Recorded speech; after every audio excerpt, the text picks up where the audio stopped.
Hello friends, social science study room में आपका स्वागत है। आशा करती हूँ कि आज 14 दिसंबर को जिनका जिनका भी सीटेट का पेपर हुआ है उनका बहुत ही अच्छा पेपर हुआ होगा, और कल जिनका 15 को जिनका पेपर है उनका भी पेपर बहुत ही अच्छा होगा। ये भी मैं आशा कर सकती हूँ कि उनका भी पेपर बहुत अच्छा होगा। लगे रहिए, अभी है, पूरी रात है आपके लिए। पूरी रात तो पढ़ना नहीं चाहिए क्योंकि फिर कल आपका पेपर है, सुबह उठ के आपको जाना है। तो अभी पढ़िए, थोड़ा सा रिवीजन करिए, नई चीजें नहीं पढ़नी है अभी। बस आप देखिए क्वेश्चन पेपर, देखिए किस तरह का क्वेश्चन पेपर आया है। इससे क्वेश्चन का टाइप आपको पता हो गया होगा। और मैं जैसे कि आपको पहले से बोलती आई हूँ कि इस बार थिंकिंग बेस्ड क्वेश्चन ज्यादा आएंगे, और आप देख सकते हैं इस क्वेश्चन पेपर में कि थिंकिंग बेस्ड क्वेश्चन बहुत ज्यादा है। लेकिन हाँ, ये भी है कि हमारे एनसीईआरटी के बाहर से कहीं से क्वेश्चन नहीं है, एनसीईआरटी के अंदर से। ये ज्योग्राफी से जो जो पॉइंट मैंने बताया था कि यहाँ से क्वेश्चन आएंगे, वही क्वेश्चन आया है बेटा। आप देख सकते होंगे बहुत अच्छे से। हिस्ट्री के जो क्वेश्चन मैंने बताया था कि यहाँ से क्वेश्चन आने की संभावना होती है, वो सारे क्वेश्चन आ चुके हैं। ठीक है, तो चलिए हम आंसर की देखते हैं। आपको बहुत अच्छे से पता है कि 31 जो कि हमारा क्वेश्चन नंबर 31 है, वहां से हमारा सामाजिक अध्ययन यानी कि सोशल साइंस के क्वेश्चन हमारे स्टार्ट होते हैं। ठीक है, 31 से 90 तक सोशल साइंस के क्वेश्चन होते हैं। तो अभी मैं सोशल साइंस का आंसर की करा रही हूँ, उसके बाद फिर मैं सीडीपी और हिंदी इंग्लिश सभी के आंसर की अपने चैनल पे अपलोड करूंगी। तो ये सारे आप मिलाएं अपने आंसर, जो भी आप आंसर करके आए हैं उससे मिलाएं। बाकी हम वेट करेंगे, जो कि हमारा सीबीएसई हमारा सीटेट का आंसर किया आएगा उसका हम वेट करेंगे कि उसमें जब मतलब कि फाइनल आंसर किया जाता है उससे फिर जरूर मिलाइएगा आप। ठीक है, तो चलिए हम फटाफट टाइम वेस्ट किए बिना आंसर की देखते हैं। देखिए सबसे पहला क्या है, मिलान करने वाला। बेटा यहीं से बहुत ही इंपॉर्टेंट है, बहुत ही, मैं हमेशा ही बोलती थी कि यहाँ से क्वेश्चन जरूर आता है। गृहपति या तो किसी एक का आ जाएगा, या फिर पूरा सेंटेंस ही दिया जाता है कि भूमिहीन मजदूर कौन है उसके बारे में नीचे दे दिया जाएगा आपके सारे, इस तरह से मिला के। और जिनका कल पेपर है उनके लिए भी है कि आप प्लीज देखिए, हो सकता है इसी क्वेश्चन को घुमा के आपसे पूछ लिया जाए। ठीक है, तो देखिए मिलान में क्या क्या क्या है। गृहपति, श्रेणी, अधिमयी और क्या है, अरिका मेटू। गृहपति आप सभी को पता होगा कि गृहपति किसे बोला गया है। गृहपति बोला गया है हमारे स्वतंत्र कृषक को। ठीक है, गृहपति किसे बोला गया था, स्वतंत्र कृषक को गृहपति बोला गया था। श्रेणी किसे बोला गया था, शिल्पकार को श्रेणी बोला गया था।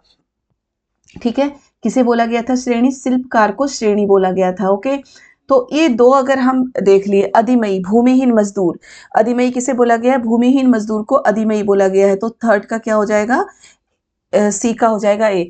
अगर इसमें से एक या दो आपको आता हो तो भी ये मिलान वाले बिल्कुल सही होते हैं। ठीक है, तो ए का हमारा क्या होगा, 2। तो देखिए ए का 2 कौन सा है, बिल्कुल 4 वाला है ए का 2। बी का हमारा है 4, बी का 4, सी का हमारा है 1। तो बिल्कुल हमारा ऑप्शन नंबर 4 सही होगा। ऑप्शन नंबर ए जिन्होंने भी किया है ये गलत है, ऑप्शन नंबर 4 हमारा सही है। ठीक है, तो एक्चुअली मैं ना ये पेंसिल चेंज कर लेती हूँ वरना कंफ्यूजन हो सकता है। ओके, तो ऑप्शन नंबर 4 हमारा सही है। ठीक है, तो अब हम दूसरा देखते हैं क्या है। दूसरा 32, निम्नलिखित में से किस तारीख को गांधी जी ने भारतीय लोगों को रॉलेट एक्ट के अहिंसक विरोध का दिन मनाने को कहा था। तो 6 अप्रैल 1919 को गांधी जी ने क्या कहा था, रॉलेट एक्ट के अहिंसक विरोध का दिन मनाने को कहा था। तो हमारा ऑप्शन नंबर ए सही है। ठीक है, नेक्स्ट है 18वीं शताब्दी के अंत में और 19वीं शताब्दी के प्रारंभ में भारतीय उपनिवेश में विकसित सूती कपड़ा उद्योग के संदर्भ में निम्नलिखित में से कौन से कथन सत्य है। क्या, 18वीं शताब्दी के अंत और 19वीं शताब्दी के शुरुआत में। ठीक है, भारतीय उपनिवेश में विकसित सूती कपड़ा उद्योगों के संदर्भ में निम्नलिखित में से कौन से कथन सत्य हैं। पहला ऑप्शन क्या है, भारतीय कपड़ा उद्योग को यूरोपीय अमेरिकी बाजारों में ब्रिटिश कपड़ा उद्योगों से प्रतिस्पर्धा करनी पड़ी। बिल्कुल सही है, ये प्रतिस्पर्धा करनी पड़ी थी और हमें सत्य कथन ही ढूंढना है, तो ये भी सही है। भारतीय कपड़ों के लिए ब्रिटिश बाजार उपलब्ध था, तो ये बिल्कुल गलत है। भारतीय कपड़ों के लिए ब्रिटिश बाजार उपलब्ध नहीं था, बल्कि भारतीय कपड़ों की मांग कम करने के लिए तो ब्रिटेन में कैलिको अधिनियम लागू किया गया था। और कैलिको अधिनियम क्या था कि वहां पे अगर किसी भी व्यक्ति के पास भारतीय सूती कपड़े का एक रुमाल भी मिलता था तो उन्हें सजा मिल जाती थी। ठीक है, ये था कैलिको अधिनियम। ये इसलिए था कि भारतीय सूती कपड़े की मतलब कि वहां पे बिक्री हो ही ना।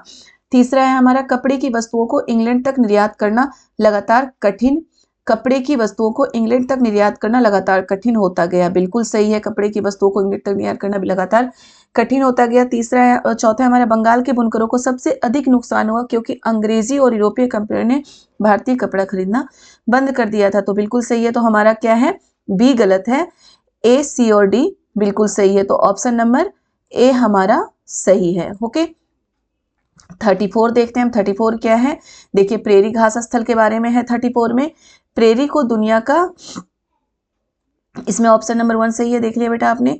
अब प्रेरी का हम देखते हैं क्या है, निम्नलिखित कथनों ए तथा आर पर विचार कीजिए, सही विकल्प का चयन कीजिए। इस तरह के क्वेश्चन बहुत सारे आते हैं आपके सीटेट में, तो आप अगर प्रीवियस ईयर के क्वेश्चन पेपर देख रहे होंगे तो इसमें तो एक्सपर्ट हो गए होंगे ऐसे क्वेश्चन सॉल्व करने में।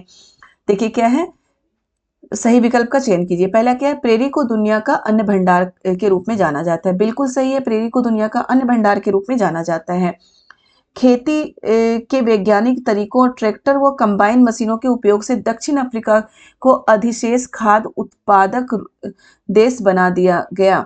तो दक्षिण अफ्रीका में यहाँ पे पहला तो प्रेरी है, अन्न भंडार कहा जाता है, बिल्कुल सही है। दूसरा दक्षिण अफ्रीका, तो प्रेरी का है बेटा, प्रेरी हमारा अमेरिका में है, ठीक है। और ये दक्षिण अफ्रीका में कौन सा घास स्थल है, दक्षिण अफ्रीका में वेल्ड घास स्थल है, याद रखिएगा वेल्ड है घास स्थल। वहां पे मवेशियां पाली जाती थी, वहां पे कोई अन्य मतलब खाद्य उत्पादक देश वो नहीं है, तो दूसरा हमारा गलत है, ठीक है। यहाँ ये खाद्य उत्पादक देश नहीं है, बल्कि यहाँ पे क्या मवेशियां पाली जाती थी। और दक्षिण अफ्रीका में वेल्ड है, प्रेरी हमारे अमेरिका में है। ओके, तो हमारा क्या है, ऑप्शन नंबर ए सही है और बी गलत है। हमारा ऑप्शन नंबर ए सही है किंतु बी गलत है, तो ऑप्शन थर्ड हमारा सही होगा। ओके, 35 देखते हैं, निम्नलिखित में से किस दिन प्रत्येक वर्ष पर्यावरण दिवस मनाया जाता है। ये तो सभी बच्चों को पता होगा, 5 जून को पर्यावरण दिवस मनाया जाता है। ओके, क्वेश्चन नंबर 36 है हमारा, क्या है, कथनों ए तथा आर को ध्यान से पढ़ें और निम्नलिखित में सही विकल्प चुनें। क्या है, संसाधनों का सतर्कता पूर्वक उपयोग करना और उन्हें नवीकरण के लिए समय देना संसाधन संरक्षण कहलाता है। बिल्कुल सही है, संसाधनों का सतर्कता पूर्वक उपयोग करना और उन्हें नवीकरण के लिए समय देना संसाधन संरक्षण कहलाता है। बिल्कुल सही, ये दोनों पॉइंट भी मैं आपको पढ़ा चुकी हूँ और मैंने आपको बताया था कि इन दोनों में से एक तो आएगा ही, और देखिए दोनों में से ही आ गया। दूसरा क्या है, संसाधनों का उपयोग करने की आवश्यकता और भविष्य के लिए उनके संरक्षण में संतुलन बनाए रखना सतत पोषणीय विकास कहलाता है। तो ये भी सही है, हमारा ए और बी दोनों सही है, लेकिन कोई किसी की व्याख्या नहीं करता। अब देखिए ये तो संसाधन संरक्षण है, बिल्कुल संसाधन संरक्षण की परिभाषा, और ये सतत पोषणीय विकास की परिभाषा है। तो क्या है, दोनों ही सही है अपने अपने जगह पे, लेकिन कोई किसी की व्याख्या नहीं कर रहा। तो हमारा होना तो ऑप्शन नंबर 2 सही चाहिए। लेकिन कई बार क्या होता है कि जो सीटेट है, सीबीएसई है, वो ए को भी मान सकता है कि व्याख्या है, लेकिन मेरे अनुसार और जो हमारा एनसीईआरटी की बुक है उसके अनुसार ये व्याख्या नहीं है, क्योंकि दोनों एक अलग अलग सेंटेंस है और दोनों अलग अलग चीजें हैं, संसाधन संरक्षण है और एक सतत पोषणीय विकास है, ठीक है। तो मेरे अनुसार ऑप्शन 2 सही होना चाहिए, ए भी हो सकता है, ठीक है, लेकिन 2 सही होना चाहिए। अब चलिए 37 देखते हैं। 37 क्या है, किस प्रकार की पवनें स्थल एवं समुद्री समीर होती है। लैंड एवं सी ब्रिज, किस प्रकार की पवनें क्या है, स्थल एवं समुद्री समीर होती है। तो चक्रवात हो नहीं सकता, मौसमी पवनें, स्थानीय पवनें हो, अस्थायी पवनें नहीं हो सकता। जो स्थानीय पवनें होती है वो स्थल और चक्रवाती समीर होती हैं। ओके, 38 है, निम्नलिखित में से कौन सा राज्य कदम्ब मयूर शर्मण ने स्थापित किया था। तो कर्नाटक को कदम्ब मयूर शर्मण ने स्थापित किया था। ओके, क्वेश्चन नंबर 39 है हमारा, सामाजिक विज्ञान पढ़ाते हुए कक्षा में एक छात्र आपसे पूछता है, विषुवत रेखा पर हम सभी देशांतरों के बीच की दूरी का मापन कैसे कर सकते हैं। सभी देशांतरों के बीच की दूरी का मापन कैसे कर सकते हैं, इस मापन हेतु कौन सा उत्तर सही होगा। तो बेटा सबसे पहले तो हमें ये इसमें समझना होगा कि देशांतर क्या होता है। ये हमारा ग्लोब है, यानी कि हमारी पृथ्वी है। ये तो हमारा विषुवत रेखा हो गया, ठीक है। विषुवत रेखा यानी कि जिसे हम अक्षांश रेखाएं भी कहते हैं या विषुवत रेखाएं कहते हैं, ठीक है। और ये हमारा क्या है, देशांतर रेखाएं। तो देशांतर रेखाएं कितनी होती है, 360 होती है, याद रखिएगा, देशांतर रेखाएं 360 होती है। और इसमें क्या क्या बोला गया कि सभी देशांतरों के बीच की दूरी का मापन कैसे कर सकते हैं, इन मापन हेतु कौन सा उत्तर सही है। तो अगर सभी देशांतरों के बीच की दूरी का मापन हमें करना है तो पूरा क्या है, विषुवत रेखा की लंबाई को 360 से विभाजित करना होगा। जो विषुवत रेखा की लंबाई होती है उसको क्या करना होगा, 360 से विभाजित करना होगा, क्योंकि जो 360 रेखाएं होती हैं, विषुवत रेखा, जो ये हमारी विषुवत रेखा, इसकी लंबाई को, ठीक है, रेखा की लंबाई को, विषुवत रेखा अगर हम देखा जाए तो इस तरह से होगा गोल, तो 360 से विभाजित करना पड़ेगा इनको, है ना। अगर सभी एक एक रेखा के थोड़े ना हम एक एक देशांतर रेखा के बीच की लंबाई तो हम बीच की दूरी तो हम माप नहीं सकते। तो इसको क्या करना होगा, ये जो विषुवत रेखा है और इसको 360 देशांतर रेखाओं से विभाजित अगर हम करेंगे तो क्या होगा, हमें सभी देशांतर रेखाओं के बीच की दूरी का मापन का पता चल जाएगा। ओके, तो क्या है, विषुवत रेखा की लंबाई को 360 से विभाजित करना पड़ेगा, तभी हम सभी देशांतर रेखाओं के बीच की दूरी को माप सकते हैं। ओके, क्वेश्चन नंबर 40 हमारा है, पृथ्वी पर जो तापमान के वितरण को प्रभावित करता है वो महत्वपूर्ण कारक है।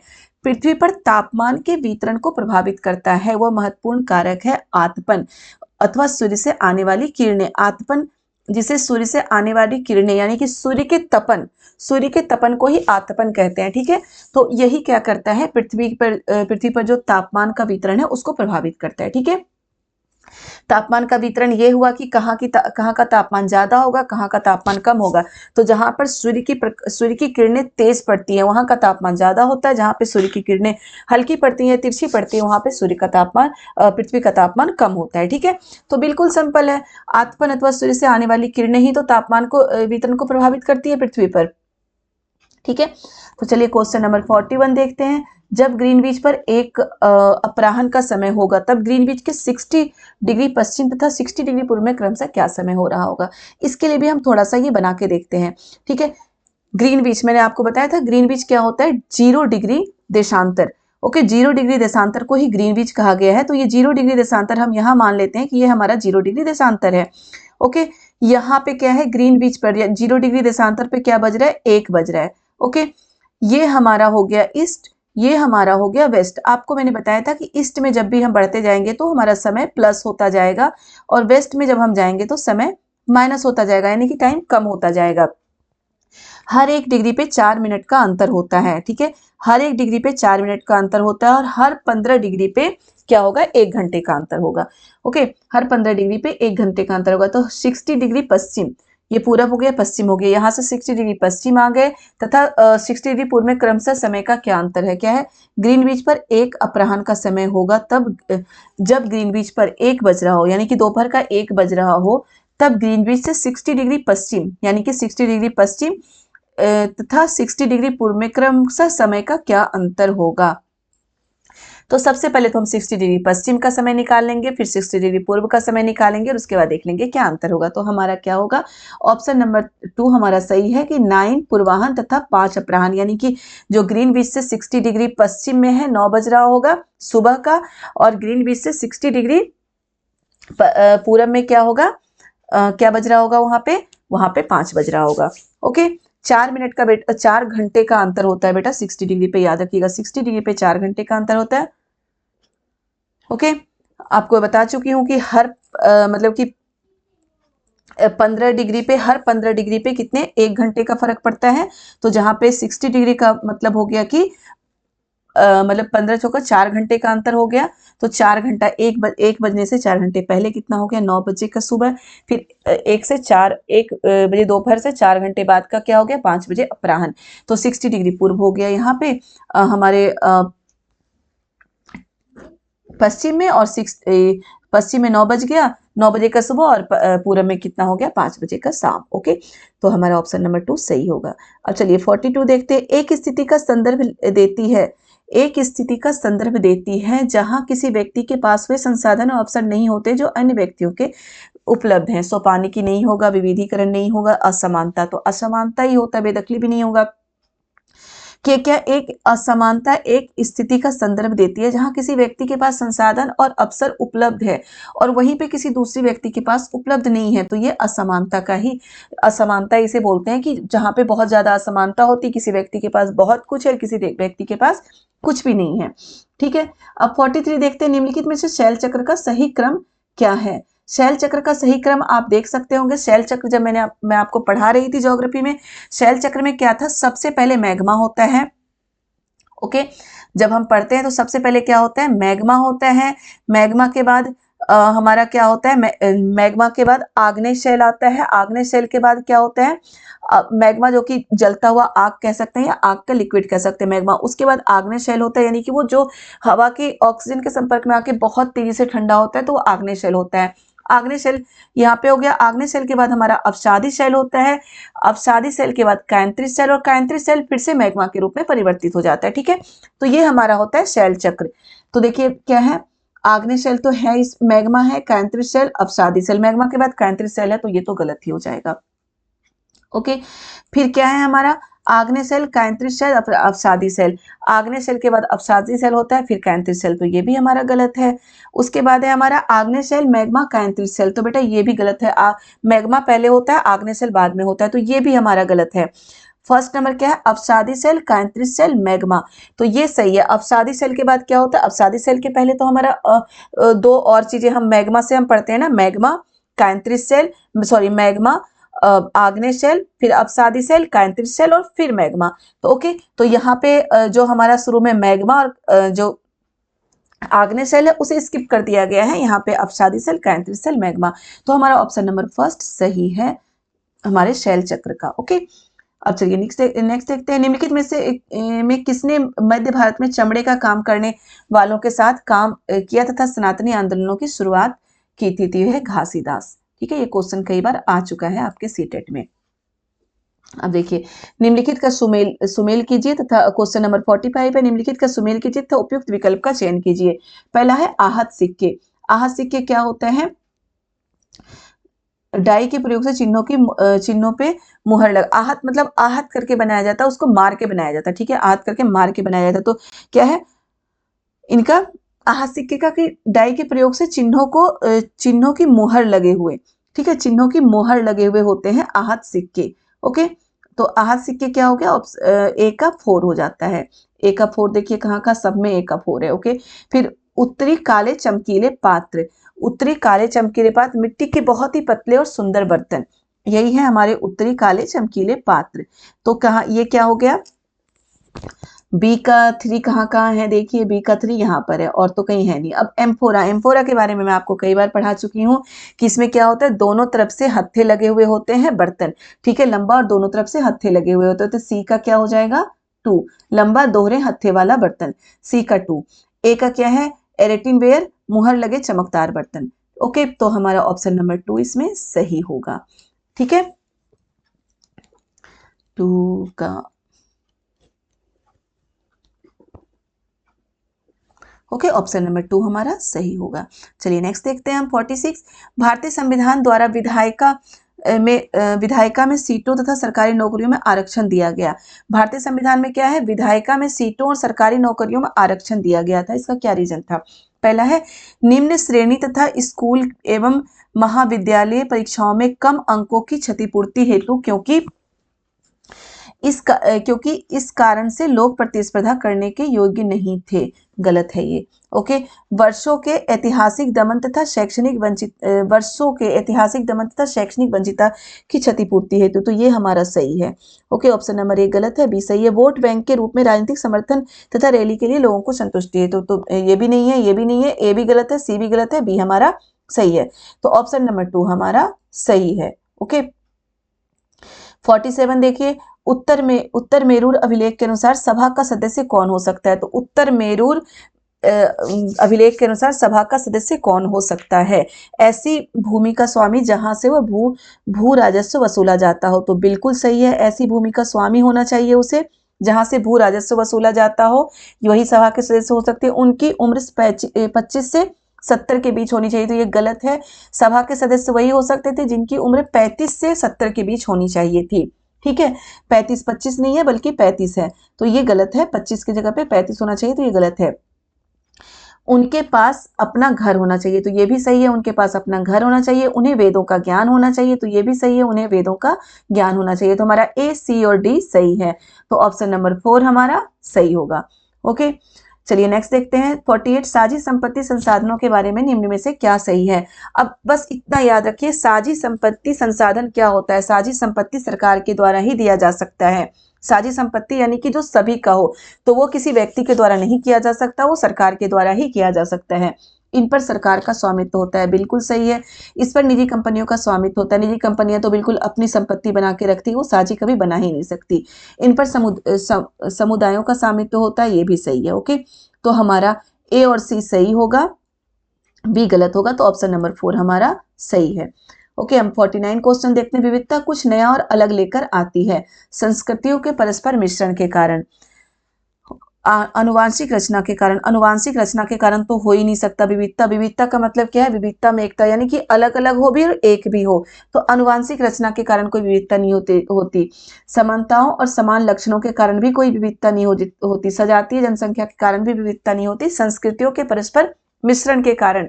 विविधता में एकता का मतलब यही है कि अलग अलग संस्कृति हैं, अलग अलग समाज के लोग हैं, लेकिन फिर भी वो एक साथ रह रहे हैं, एक साथ एक दूसरे के त्योहार मना रहे हैं, एक दूसरे के साथ मिलजुल कर रह रहे हैं। ठीक है, तो हमारा ऑप्शन नंबर 1 सही होगा। क्वेश्चन नंबर 50 देखते हैं। घास के मैदानों के बारे में दिए गए निम्न कथनों पर विचार कीजिए तो सही विकल्प का चयन कीजिए। घास के मैदानों के निर्माण में जलवायु की महत्वपूर्ण भूमिका होती है। तो बिल्कुल सही है, घास के मैदानों में जलवायु की महत्वपूर्ण भूमिका बिल्कुल होती है। उसके बाद क्या है? दूसरा है, प्रेरीज में वार्षिक वर्षा मध्यम स्तर की होती है, जबकि विल्ड में सर्दियों के महीने में सूखा पड़ सकता है। तो ये भी सही है। प्रेरी में क्या होता है? जो वार्षिक वर्षा होती है वो क्या होती है? सही है, सही कथन ही चुनना है ना। हाँ बिल्कुल, प्रेरी में वार्षिक वर्षा मध्यम स्तर की होती है, जबकि वेल्ड में सर्दियों के महीने में सूखा पड़ता है। तो बिल्कुल सही है। आपको पता है वेल्ड कहाँ पे है? वेल्ड दक्षिण अफ्रीका में है। दक्षिण अफ्रीका बिल्कुल कहाँ पे है? भूमध्य रेखा के पास है। तो वहां क्या होता है, मतलब कि वहां पे सूखा पड़ सकता है। वेल्ड में वनस्पति आवरण विरल है। वेल्ड में क्या होता है? वनस्पति आवरण विरल होता है। तो ये भी सही है। वेल्ड में वनस्पति आवरण क्या होता है? विरल होता है, कम है वेल्ड में वनस्पति। वेल्ड उत्तरी गोलार्ध में पाया जाता है, जबकि प्रेरी दक्षिणी गोलार्ध में पाया जाता है। तो ये बिल्कुल गलत है बेटा। वेल्ड दक्षिण अफ्रीका में है, तो वेल्ड तो दक्षिणी गोलार्ध में पाया जाएगा, उत्तरी गोलार्ध में होगा ही नहीं। वेल्ड कहाँ पे पाया जाएगा? दक्षिणी गोलार्ध में। और प्रेरी कहाँ है? उत्तरी अमेरिका में है, तो प्रेरी कहाँ पे होगा? उत्तरी गोलार्ध में। ओके, तो ये उल्टा है। वेल्ड दक्षिण अफ्रीका में है तो दक्षिणी गोलार्ध में पाया जाएगा, और प्रेरी कहाँ पे है? उत्तरी अमेरिका में है, तो उत्तरी गोलार्ध में पाया जाएगा। तो हमारा डी गलत होगा। तो option number A B C सही है। Option number A B C. Okay, हमारा ऑप्शन नंबर 1 सही होगा। अब नेक्स्ट देखते हैं 51। ग्रहों के बारे में निम्नलिखित में से कौन सा कथन सही है? कौन सा कथन सही है? वे तारों के प्रकाश से प्रकाशित होते हैं। बिल्कुल सही, वे तारों के प्रकाश से प्रकाशित होते हैं। वो केवल चट्टानों से बने होते हैं। गलत है। जो आंतरिक ग्रह है वो चट्टानों से बने होते हैं। आंतरिक ग्रह 4 हैं, वो चट्टानों से बने होते हैं। बाह्य ग्रह 4 हैं जो गैस से बने होते हैं। सभी ग्रहों के पास अपने चांद होते हैं। ये भी गलत है। सभी ग्रहों के पास अपने चांद नहीं होते। 2 ग्रह ऐसा है जिनके पास अपने चांद नहीं है। तो सिर्फ हमारा ऑप्शन नंबर 1 सही होगा।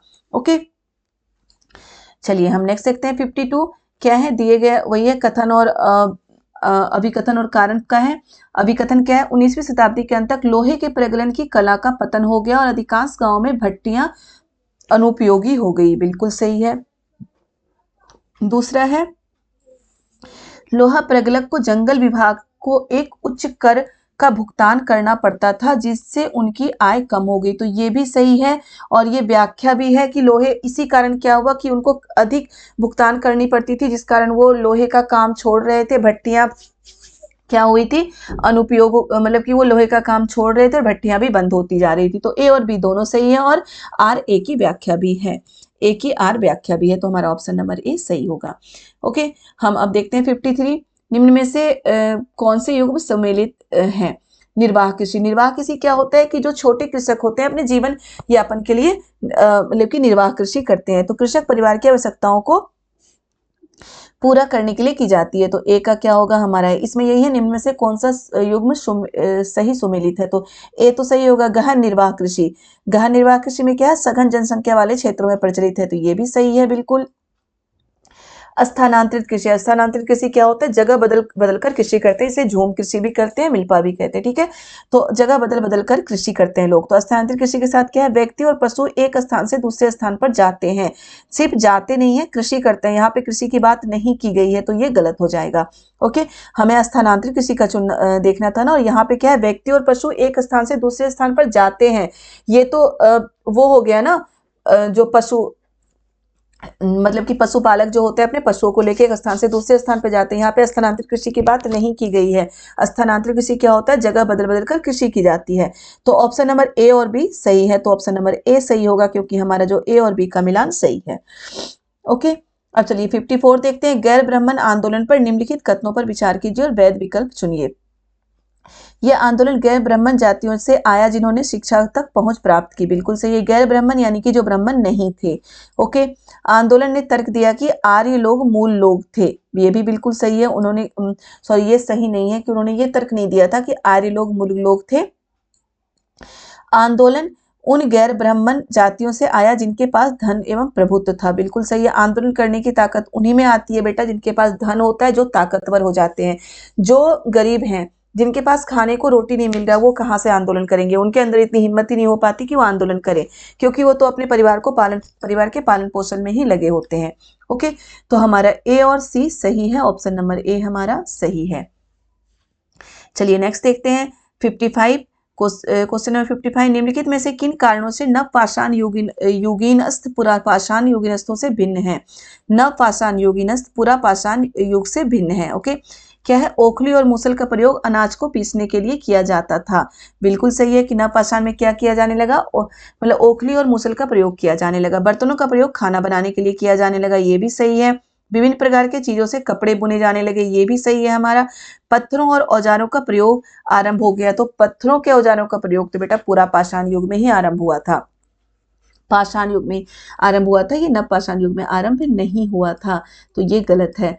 ए 1, 2 और 3 सही है। 1, 2 और 3 सही है। ऑप्शन नंबर 2 हमारा सही है। ओके, 56 देखते हैं हम क्या है। औपनिवेशिक भारत में विभिन्न कला रूपों के संदर्भ में कथन ए एवं आर को पढ़ें। क्या है? औपनिवेशिक शासन में कई तरह के नए कला रूपों, शैलियों और तकनीकों का सूत्रपात हुआ। सही है ये भी। इन्हें भारतीय कलाकारों ने अपने स्थानीय ग्राहकों और बाजारों के हिसाब से अपनाकर नई शक्ल दी। तो ये दोनों ही सही है हमारा। ऑप्शन नंबर ए सही होगा, उनकी व्याख्या भी करता है। ओके, अब 57 क्या है? मानचित्र का सही इस्तेमाल निम्न में से किस लिए हो सकता है? मानचित्र का सही इस्तेमाल, इसमें ना ही फिजिकल मानचित्र बोला गया है, ना ही ये ना ही फिजिकल बोला गया है, ना ही पॉलिटिकल बोला गया है, और ना ही किसी और तरह के मानचित्र का नाम नहीं लिया गया, सिर्फ मानचित्र बोला गया है। तो मानचित्र का इस्तेमाल निम्न में से किसके लिए किया जाए? इतिहासों की घटनाओं को क्रमबद्ध करने के लिए। सिर्फ इतिहास की घटनाओं को क्रमबद्ध करने के लिए मानचित्र का प्रयोग नहीं होता। इतिहास में सबसे जरूरी घटना को विस्तृत करने के लिए तो मानचित्र किसी घटना को विस्तृत नहीं करती।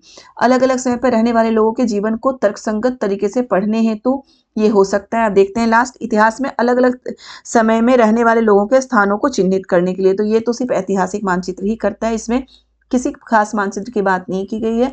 हमारा ऑप्शन नंबर 3 सही होगा। ओके, 58 है, निम्नलिखित में से कौन सा सही नहीं है?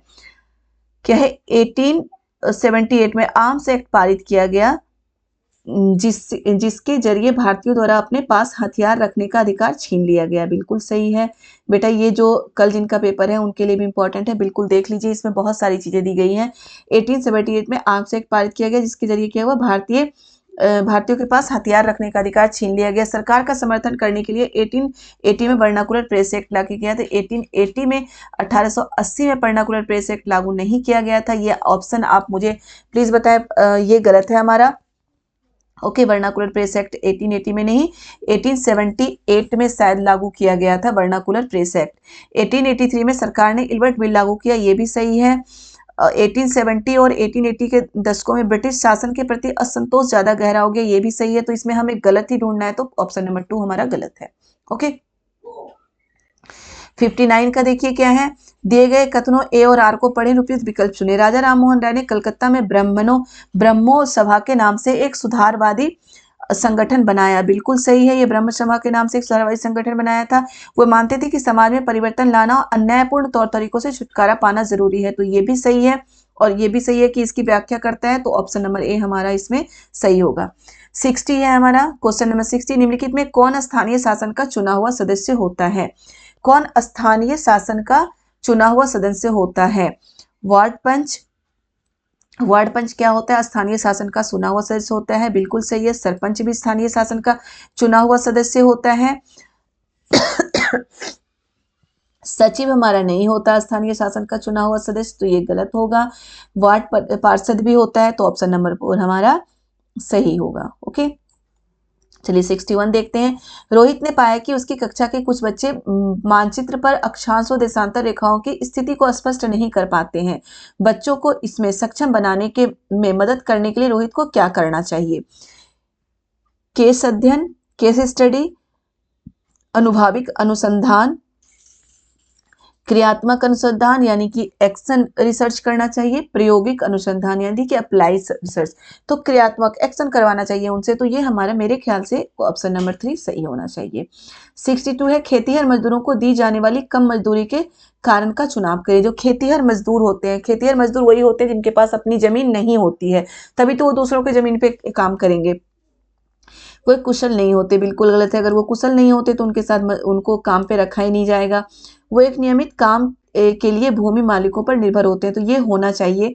उनमें से अधिकांश लोगों के पास अपनी जमीन नहीं होती है, तो पता ही है, लेकिन इसका कोई रीजन नहीं है कि उन्हें कम मजदूरी दी जाती है। वे बाजार में मिल रही मजदूरी से संतुष्ट हैं, तो ये भी जरूरी नहीं है कि वो संतुष्ट हैं।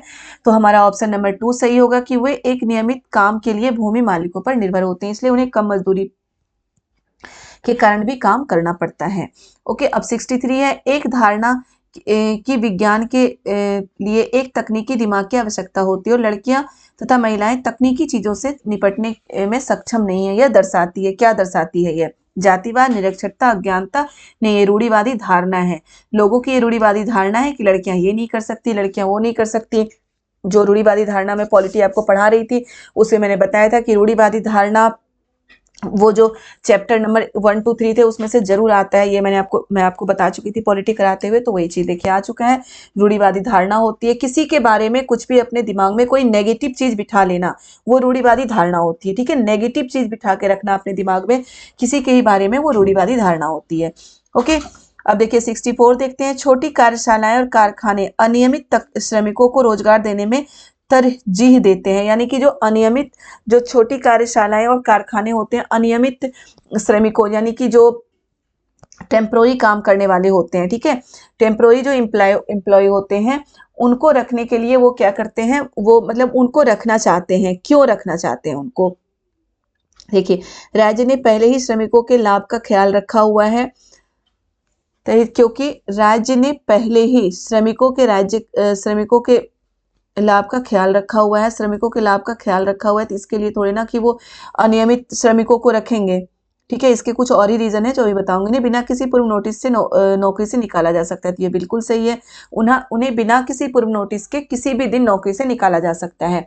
उनमें से अधिकांश शिक्षित नहीं होते, तो ये भी गलत है। बहुत सारे शिक्षित होते हैं जो बहुत पढ़े लिखे होते हैं, लेकिन फिर भी उन्हें मजबूरी में अनियमित कार्य करना पड़ता है, श्रमिक बन के कार्य करना पड़ता है। उन्हें न्यूनतम संभावित वेतन दिया जा सकता है, तो ये भी सही है, उन्हें न्यूनतम संभावित वेतन दिया जा सकता है। तो हमारा बी और सी सही होगा।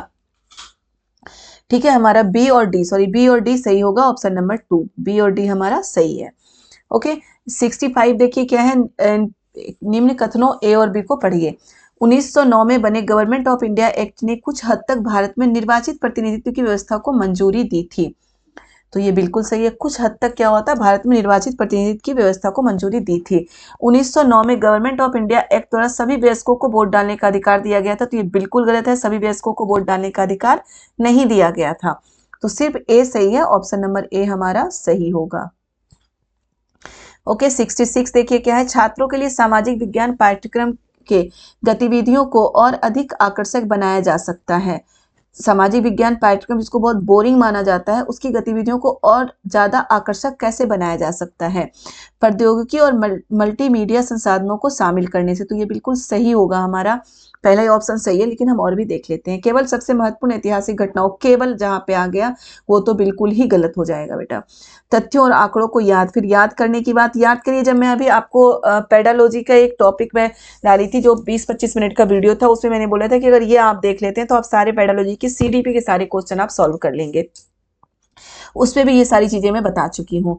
जहाँ पे केवल, जहाँ पे याद करने, जहाँ पे बच्चों को पनिशमेंट देने की बात होगी, वहां पे वो क्वेश्चन पेडालॉजी के बिल्कुल गलत हो जाते हैं। व्याख्यान के पक्ष में आलोचनात्मक सोच और चर्चा को कम करना, ये देखिए चर्चा को कम करने की बात की गई, जबकि हमें क्या किया जाता है कि हम ज्यादा से ज्यादा चर्चा करवाए बच्चों को, तो ये भी गलत होगा। तो हमारा ऑप्शन नंबर फर्स्ट ही सही होता है कि प्रौद्योगिकी और मल्टीमीडिया संसाधनों को शामिल करने में सक्षम है। जिनका कल पेपर है वो भी मेरा वो वीडियो देख सकते हैं, जिसमें सिर्फ कुछ टिप्स दिए गए हैं आपके लिए कि आप किस तरह से पेडालॉजी के क्वेश्चन सॉल्व कर सकते हैं। और मुझे विश्वास है कि वो अगर टिप्स आप देख लें, 20-25 मिनट का वीडियो अगर वो देख लें, तो आपके पेडालॉजी के क्वेश्चन सारे ही सही होंगे। ओके, चलिए अब 67 देखते हैं। 67 क्या है? सामाजिक विज्ञान में समालोचनात्मक सोच महत्वपूर्ण है क्योंकि। समालोचनात्मक सोच महत्वपूर्ण है यानी कि क्रिटिकल थिंकिंग जो होती है, ओके, क्रिटिकल थिंकिंग महत्वपूर्ण है क्योंकि यह छात्रों को परीक्षा पास करने में मदद करती है। बिल्कुल गलत, जहां परीक्षा से पास करने की बात की गई वो तो गलत होगा। यह छात्रों को सही उत्तर का अनुमान लगाने में गलत करती है। तो सही उत्तर का अनुमान, सही उत्तर सिर्फ हमें नहीं चुनना है। यह छात्रों को अधिक आसानी से जानकारी याद रखने, फिर याद रखने की बात आ गई तो ये भी गलत है। यह छात्रों को उच्च स्तरीय सोच के लिए प्रेरित करती है। बिल्कुल सही है, उच्च स्तरीय सोच। यह समस्या समाधान, तो ये भी सही होगा। समस्या समाधान तो हमारे डी और ई ऑप्शन सही है, हमारा ऑप्शन नंबर 4 सही होगा। ओके, देखिए 68 है, सामाजिक विज्ञान कक्षा में शिक्षण में द्वंद्वात्मक उपागम के प्रयोग से क्या अभिप्राय है? ज्ञान के विकास की मुख्य विधि के रूप में विद्यार्थी और शिक्षक के बीच वार्ता का प्रयोग करना। बिल्कुल सही है, अगर विद्यार्थी और शिक्षक बात करेंगे आपस में किसी ज्ञान के विकास के लिए तो वो बहुत अच्छा होता है। ओके, अब 69 हम देखते हैं क्या है। शिक्षिका अपनी कक्षा के बच्चों को 4 समूह में विभाजित करके जल के स्रोतों के नाम लिखने को देती हैं। जल के स्रोत यानी कि हमें पानी कहाँ-कहाँ से अवेलेबल होता है, वाटर कहाँ-कहाँ से अवेलेबल हो रहा है, और उसके बाद प्रत्येक समूह के जल के स्रोतों पर चर्चा करती है। पाठ योजना के 5E उपागम के तहत वह निम्न में से कौन सा सबसे पहले प्रयास करेगी? सबसे पहले क्या प्रयास करेगी? सबसे पहले क्या प्रयास करना है कि अन्वेषण करना यानी कि एक्सप्लोर, एवेल्युएट, तो मूल्यांकन तो सबसे पहले हो ही नहीं सकता, ये तो सबसे बात की बात है। विस्तार भी उसके मतलब कि मूल्यांकन से पहले विस्तार।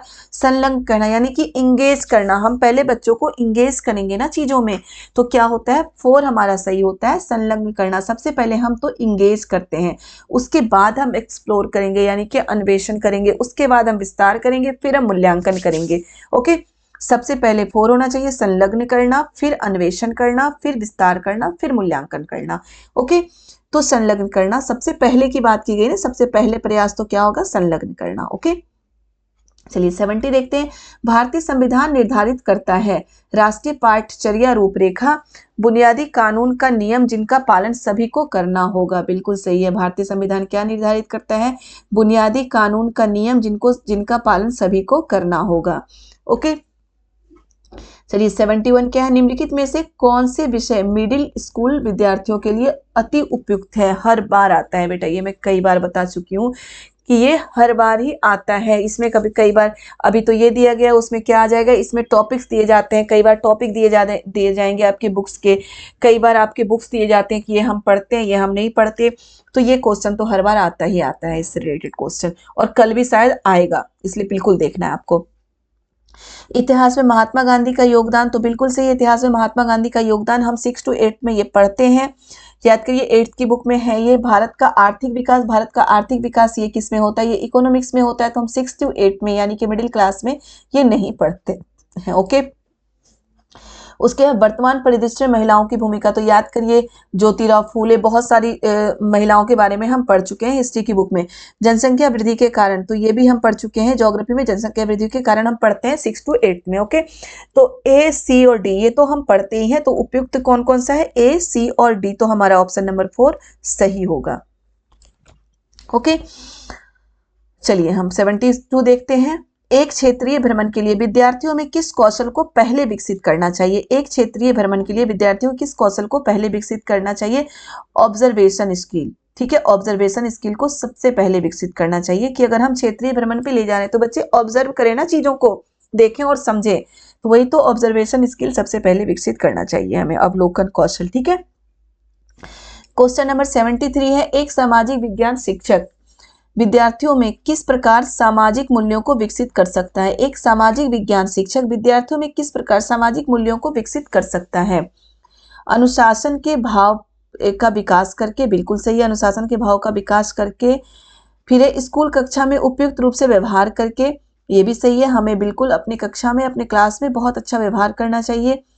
विद्यार्थियों को व्यावसायिक फिल्म देखने के लिए कह के, व्यावसायिक फिल्म तो देखने के लिए कह के कोई फायदा नहीं है, कक्षा स्कूल परिवेश में उपयुक्त लोकतांत्रिक मूल्यों का पालन करके, तो ये भी सही है हमारा। तो ऑप्शन नंबर ए 1, 2 और 4 हमारा सही है। ऑप्शन नंबर 3 हमारा सही होगा। ओके, अब चलिए नेक्स्ट देखते हैं हम। नेक्स्ट क्या है हमारा, ये हमारा क्वेश्चन नंबर 73 था, तो ये 74 होगा। ओके, कट गया है थोड़ा सा, तो अब देख लीजिए 74 क्वेश्चन नंबर है ये।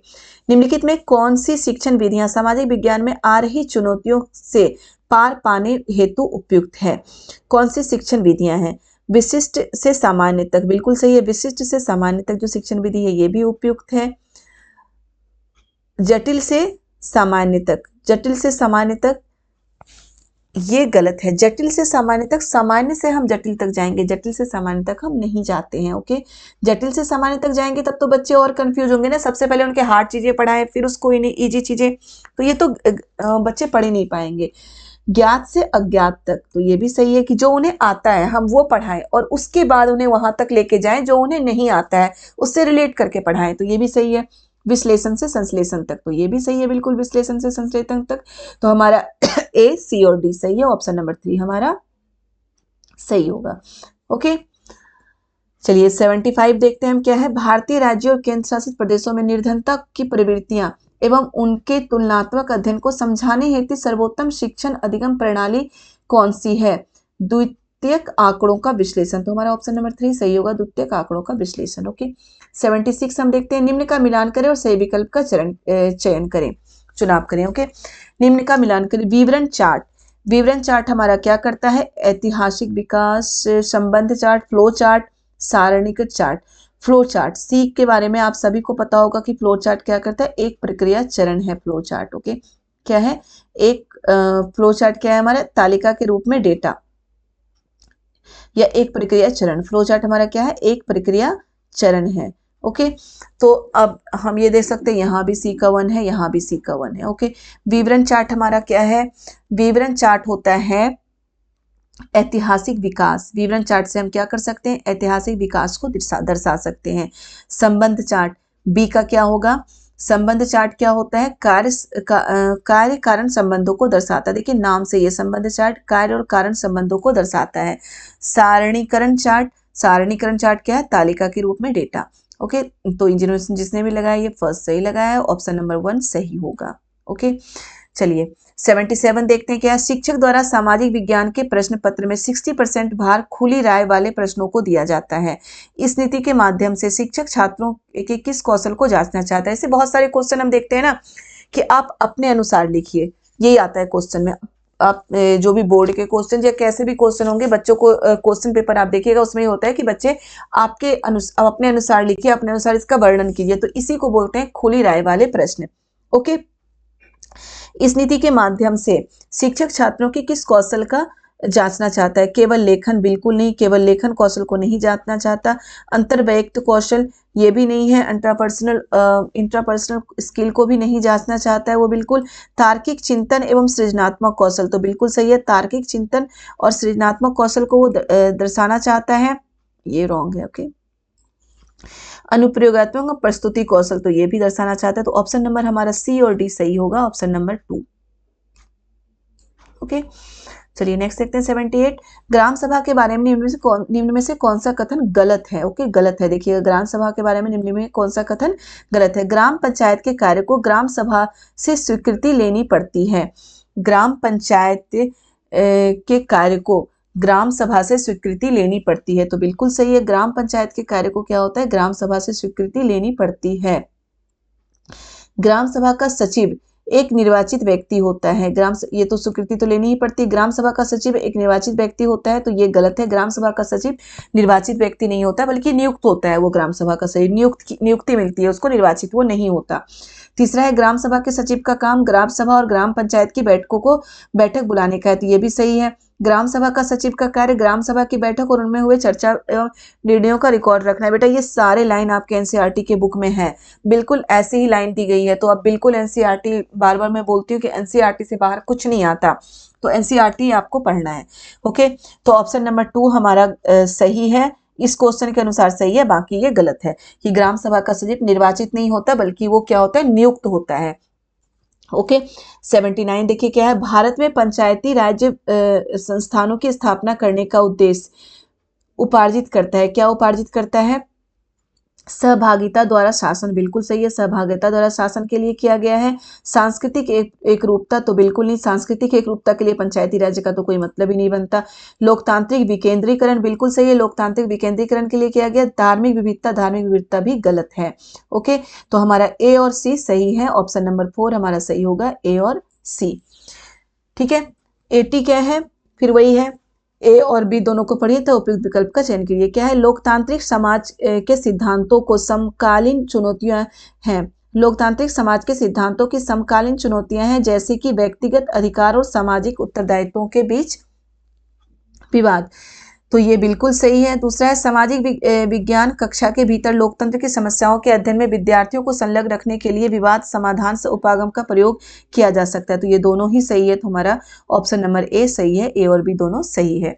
ओके, 81 देखिए क्या है, ये भी वही है, ए है योगात्मक आकलन शिक्षण अधिगम प्रक्रिया के रूप में अंत तक विद्यार्थी की प्रगति का निरीक्षण करता है, तो ए बिल्कुल सही है। अंत तक क्या होता है? विद्यार्थियों की प्रगति का निरीक्षण करता है। दूसरा है रचनात्मक आकलन पाठ्यक्रम के अंत में होता है, तो ये बिल्कुल गलत है। रचनात्मक आकलन पाठ्य के अंत में नहीं होता है, बल्कि ये पाठ के बीच बीच में होता है। ऐसे 1-2 चैप्टर पढ़ा लिया, फिर से फॉर्मेटिव असेसमेंट करते हैं हम, लास्ट में नहीं करते हैं। जो सबमिटिव असेसमेंट होता है वो सबसे लास्ट में होता है। ओके, जो फॉर्मेटिव असेसमेंट होता है वो पाठ के बीच बीच में किया जाता है। तो हमारा क्या है? ए सही है और बी गलत है, तो ऑप्शन नंबर 2 सही होगा।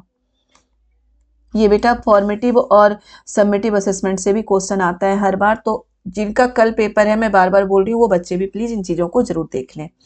82 देखिए क्या है, सामाजिक विज्ञान विषय की प्रकृति के संबंध में निम्न में से कौन सा कथन सही है? सामाजिक विज्ञान विषय की प्रकृति के संबंध में से, सामाजिक विज्ञान एक गत्यात्मक विषय है जो वाद विवाद और परिचर्चा को उत्पन्न करता है, बिल्कुल सही है।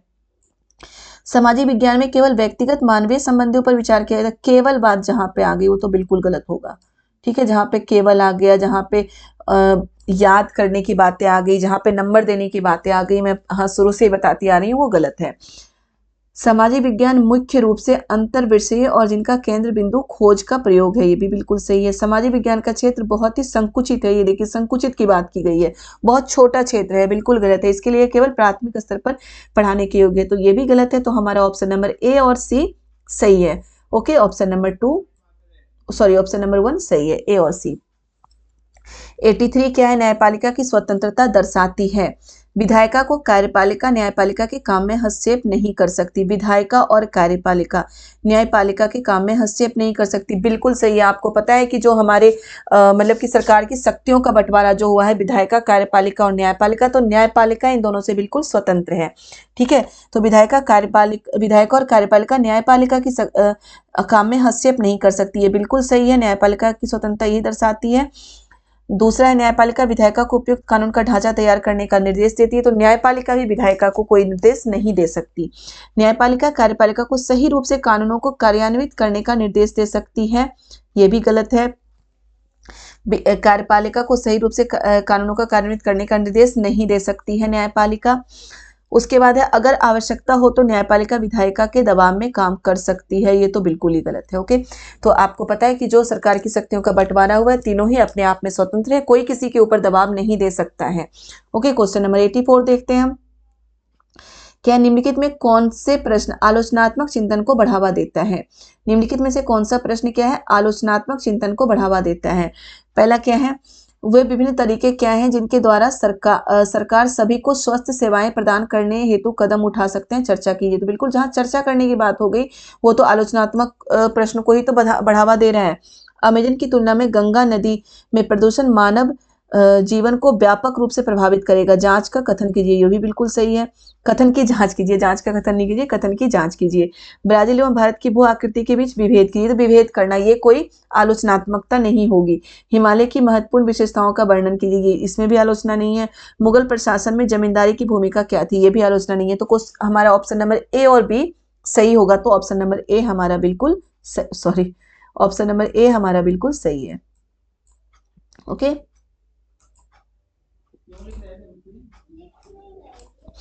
चलिए हम 85 देखते हैं क्या है। 19वीं शताब्दी के दौरान आधुनिक आदिवासी इतिहास में कौन सा धर्म एक बहुत ही महत्वपूर्ण धर्म के रूप में उभरा?